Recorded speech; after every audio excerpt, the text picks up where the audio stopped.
Bonjour à tous et heureux de vous retrouver pour cette deuxième partie, comment calculer son taux horaire de facturation. Nous l'avons vu dans la vidéo précédente, pour calculer le taux horaire de facturation, nous devons connaître la rémunération souhaitée pour le chef d'entreprise, connaître les cotisations sociales obligatoires qu'il devra verser, connaître ses frais généraux, la marge bénéficiaire et surtout le temps productif.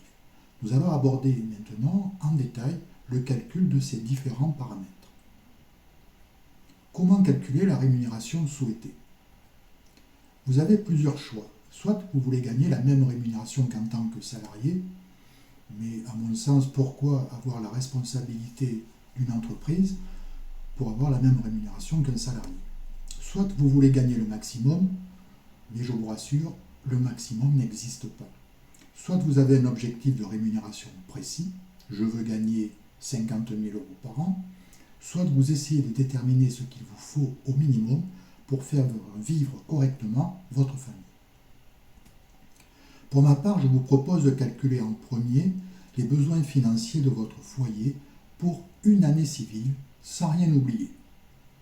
Pour vous aider, vous pouvez reprendre vos dépenses des années précédentes en les augmentant ou les diminuant. Pour être complet, n'oubliez pas vos nouveaux projets. Du montant trouvé, vous déduisez les autres revenus du ménage pour déterminer votre contribution au bonheur familial. Les cotisations sociales obligatoires. Pour couvrir vos besoins personnels, pour épargner, pour rembourser vos emprunts et pour partir en vacances, vous venez de déterminer la rémunération annuelle que doit vous procurer votre entreprise. Nous allons prendre par exemple 24 000 euros, soit 2 000 euros par mois.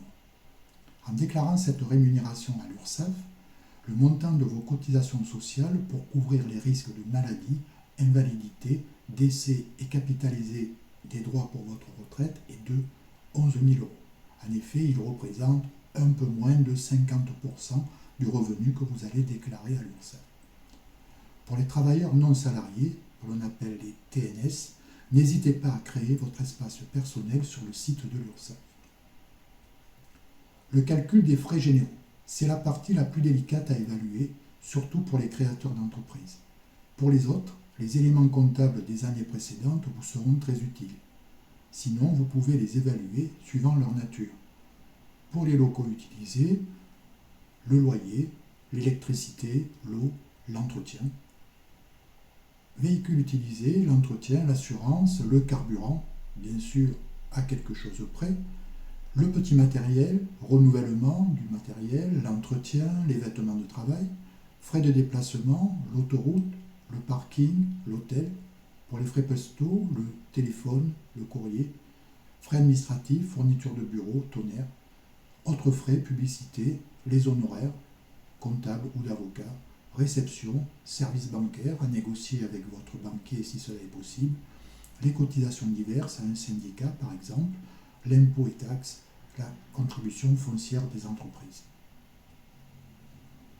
Financement des immobilisations. 3 types de financement peuvent être retenus.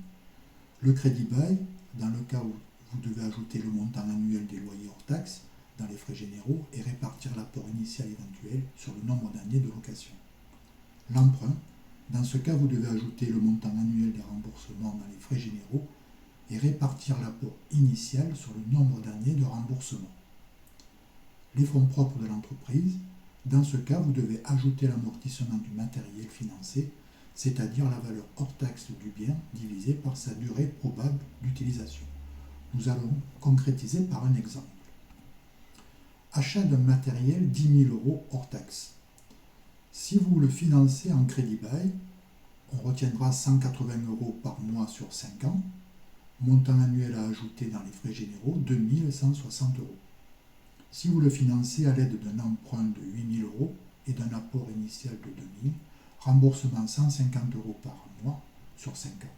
Il faut ajouter 1 800 euros plus 400 euros, soit 2 200 euros pour l'année.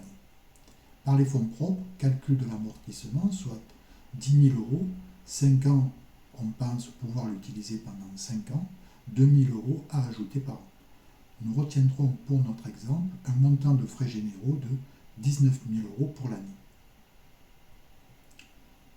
Nombre d'heures productives pour l'année. Nombre de semaines dans l'année, 52. Nombre de semaines de vacances, pourquoi pas 5 semaines. Nombre de semaines travaillées, il vous reste 47 semaines de travail. Nombre de jours de travail par semaine, 5, 235 jours. Nombre de jours fériés et des ponts, 10 jours. Nombre de jours improductifs, 10% environ, c'est-à-dire les moments où vous ne pourrez pas aller travailler car vous n'avez pas reçu le matériel, soit parce que votre véhicule est en panne, soit parce que vous êtes malade. Nombre de jours productifs, 200.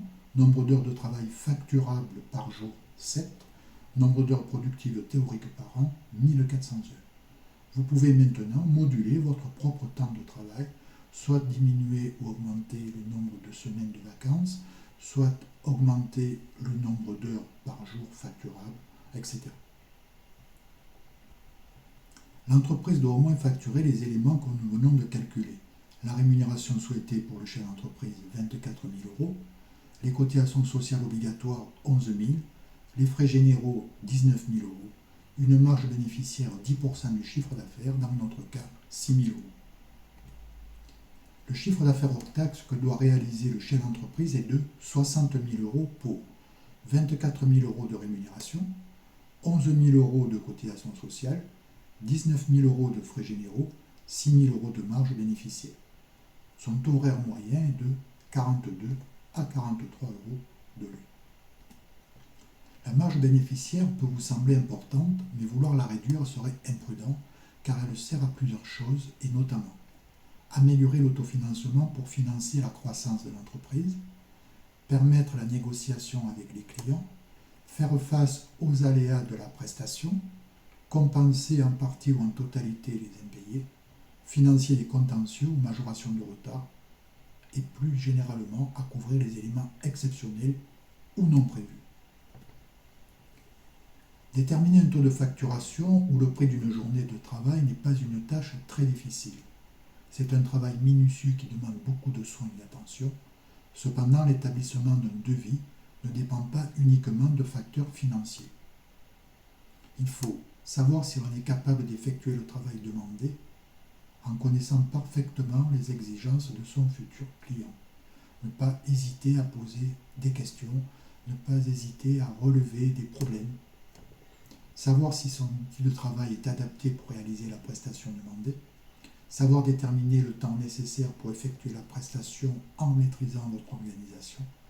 Savoir obtenir le règlement de sa facture, car au final, il en va de la pérennité de votre entreprise, de votre qualité de vie et de celle de votre famille. Prévoir, c'est espérer le meilleur et envisager le pire. Bon calcul. L'évolution de votre activité économique peut vous obliger à facturer des matériaux et embaucher un ou plusieurs salariés. Vous allez devoir calculer de nouveaux taux horaires. Vous allez même être obligé d'utiliser un logiciel de facturation qu'il vous faudra paramétrer. Aussi, dans une troisième partie, je vous propose de vous expliquer en utilisant mon logiciel Artis le mécanisme complet de calcul des taux horaires de facturation. À bientôt.